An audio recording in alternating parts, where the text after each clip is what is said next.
وتعالوا نتعرف على أول عطر معانا النهاردة، وهو عطر النبطي من براند استروفيل أند ستيلا. هذا العطر صدر عام 2021 لأول مرة على يد العطار كريستيان بورفنزانو. العطر ده بيجي بحجم 50 مللي، مبدئيا سعره تقريبا في رينج ال $150، وهو بالمقام الأول عطر جلدي خشبي حار. كل مرة أرش العطر ده أحس أو يوصل لي إحساس إنه أنا عامل لايرنج من كذا عطر. ورغم غرابة الرائحة وغرابة هذا العطر إلا إن رائحته ربما تكون مألوفة، فأول ما هترشها تشم رائحة بودرية جميلة قوي، هتفكرك على طول بديور أم بارفام. ولكن استنى علشان تشوف الغرابة فين. مع الرائحة البودرية اللي هي شبه ديور أم بارفام هتظهر معاك رائحة بحرية مالحة، والملح اللي فيها واضح جدا، هتفكرك برضو بميجا مير. فانت دلوقتي افتكرت عطرين من الافتتاحية بس. ما زال رائحة البودر مكملة معاك ولكن أقل حدة من الأول. والأيرس اللي هو في الافتتاحية فكرك بديور أم بارفام. في الدراي داون بيتحول لبطر، بيتحول لرائحة زبدية دسمة. الرائحة المائية المالحة ما زالت بتكمل معاك، وتظهر معاك كمان رائحة الورد وكأنه ورد ندي، ولكن هذا الورد وكأنه نقدر نقول ان هو ورد مبلل برائحة من مشروب الرمل ويطفو على سطح البحر. فجأة تظهر معاك ريحة الورد الجميلة، فجأة يظهر معاك الرائحة البحرية الخفيفة الرائعة اللي ما فيهاش سنة زفارة، مع الدراي داون الجلدي الخشبي الرائع. عطر انا شايف ان توليفته رائعة للغاية. بصراحة ثباته فوحان ممتاز، ولكن يمكن فوحانه ما هوش واو قوي. ثباته اكتر بكتير. ولكن العطر ده عطر رسمي، انا اشوف ان البرفيوم ده على بدله شيك قوي في خروجه رسميه، رائع جدا. واحد من العطور اللي انصحكم انتوا تجربوها. ولو انت جربت اي عطر من استروفيل اند ستيلا انزل اكتب لي في التعليقات. تعالوا نكمل مع عطر حتوته. عطر اسمه Love Despite Everything من اتكنسونز. عايز اقول لكم انه love despite everything معناها تألق رغم كل شيء. وهو فعلا عطر متألق. العطر ده بيجي بحجم 100 ملي، سعره في رينج ال $150. عطر شرقي زهري، ولكن مش اي عطر شرقي ومش اي عطر زهري، هنا في تضاد غريب جدا. البرفيوم ده هيخطفك من اول رشة هترشها. توليفة العطر معقدة للغاية. رائحة توابل حارة، صموغ ورطنجات نتج عنها هالة بخورية، مع الرائحة التابلية الحارة. أظن كمان في الافتتاحية ربما في رائحة فاكهة واضحة ناضجة، ولكن أنا صراحة مش قادر أحدد نوع الفاكهة اللي موجود هنا. لو أنا هاخدها بأنفي فهقول لك في رائحة كمثرى. لو أنا هاخدها أو هستشعرها بقلبي هقول لك إن هي رائحة كشمش أسود. ولكن ما زلت محتار في نوع الفاكهة اللي موجود هنا.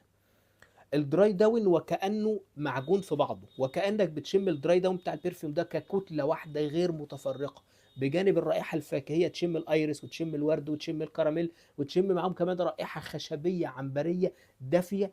ولكن كلهم بتشمهم ككتلة واحدة مش منفصلين عن بعض، وكأنه في حاجة بتربط المكونات دي كلها ببعضها. عايز اقول لك ان الدراي داون بتاع البرفيوم ده رائع للغايه. توليفه الكومارين مع الاكغالا وود مع فانيليا بوربون في القاعده ممتازه. العطر ده هيفكرك بعطور كتير قوي. احيانا تفتكر بلو تليسمان من اكس نيلو، احيانا تفتكر روزيندو ماتيو رقم 5، احيانا تفتكر بالجزء الخشبي اللي موجود هنا عطر انسليد من مارك انطوان بوروا. فهو مزيج من العطور دي كلها، ولكن لما تشمه مستحيل مستحيل تقول ان العطر ده شبه عطر واحد من دول بعينه. فزي ما قلت لك كده هتلاقي بلو تليسمان. الفانيليا هنا هتفكرك بالجزء بتاع روزيندو ماتيو رقم 5.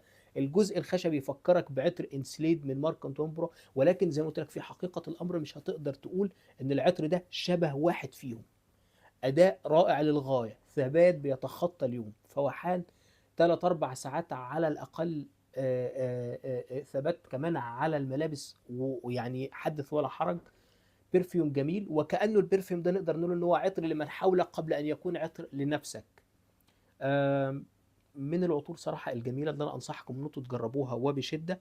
العطر زي ما قلت لك، لو أنت بتحب الخط بتاع بلوت ليسمان ولكن عايز عطر بسعر أقل، العطر ده أكيد أكيد هيعجبك. تعالوا نروح.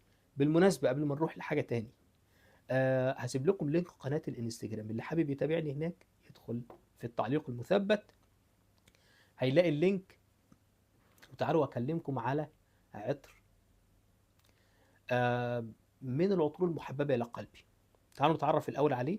عطر شاي من باروتي، من إصدار دار باروتي الهولندية. العطر ده بيجي بحجمين وتركيزين مختلفين، بيجي بحجم 50 مللي اوتو بارفام سعره $130، وبيجي بحجم 30 مللي باكستريت دو بارفام سعره $130 بالظبط. عايز اقول لك ان الرائحه هنا رائحه شاي، والعطر اسمه شاي، ولكن مختلفه عن اي شاي انت جربته قبل كده، او على الاقل انا جربته قبل كده. انا جربت الشاي الصيني وجربت شاي المتة، ولكن هنا مختلف. هنا شاي اسود، هنا شاي اسود ولكن مضاف اليه مجموعه من التوابل، وكانه زي ما العطاره بتقول زي ما العطار بيقول ان هو بيجسد هنا رائحه شاي هندي. عباره عن اسمه شاي مصاي على ما اعتقد، او انا مش متذكر اسم الشاي، ولكن هو نوع من انواع شاي كرك. فالشاي عباره عن رائحه، عباره عن الشاي الاسود مع الهيل مع القرفه مع الزنجبيل، كل دول محطوطين جوه الشاي. فانت من الافتتاحيه بتحس وكأنك لوهلة كده فتحت باكت شاي اسود فاخر ذو رائحة نفاذة قوية. بعدها بثواني معدودة تبدأ تحس ان انت اضفت لكوباية للشاي اللي انت فتحته ده مجموعة من التوابل الحاضرة بقوة اللي هي مسيطرة على الافتتاحية بتاعة هذا العطر. آه، بيكمل معاك على نفس الريحة، ولكن بعد فترة يبدأ البرفيوم يهدى وياخد رائحة مختلفة شوية دافئة، تشم فيها رائحة الحليب، كاكاو، وكأنه العطر بيتجه نحو طريق سويتي، ولكن خد بالك سويتي متزن معتدل، وكأنه اللي عمل العطر ده وزن كل جزيء فيه بميزان من ذهب. بعد فترة البرفيوم تشعر بيه كهالة حواليك كده، وكأنه كوب، عبارة عن كوب شاي بالحليب ومضاف إليه بعض التوابل. الشاي أنا مش متذكر اسمه، شاي مصاي، شاي مسالة، حاجة زي كده، ولكن اللي أنا عارفه إن هو شاي قريب جدا جدا من شاي كرك. عطر الشاي باروتي من اروع واجمل عطور الشاي اللي انا قابلتها في الشاي الاسود اللي انا قابلتها في حياتي لحد دلوقتي. ربما انا ما جربتش عطور شاي اسود كتير، ولكن هذا العطر آثرني بجماله وبتفرده. محتاج ان انت تجربه، محتاج ان انت تجربه، لانه من العطور اللي نقدر نقول عليها ان هي عطور ارت، مش كل الناس تحبها، ولكن عطر رائع، الثبات بتاعه ممتاز. فوحان العطر ده، على فكرة انا كنت فاكر ان فوحان العطر ده ضعيف لحد ما حصل معايا موقفين في نفس اليوم اللي كنت مرتدي فيه العطر ده اخر مرة. الموقف الاول بعد رش العطر ده بتقريبا نقدر نقول ايه، بمثلا 4 ساعات، شخص ما سألني على رائحة العطر، قال لي العطر انت رشه ده جميل.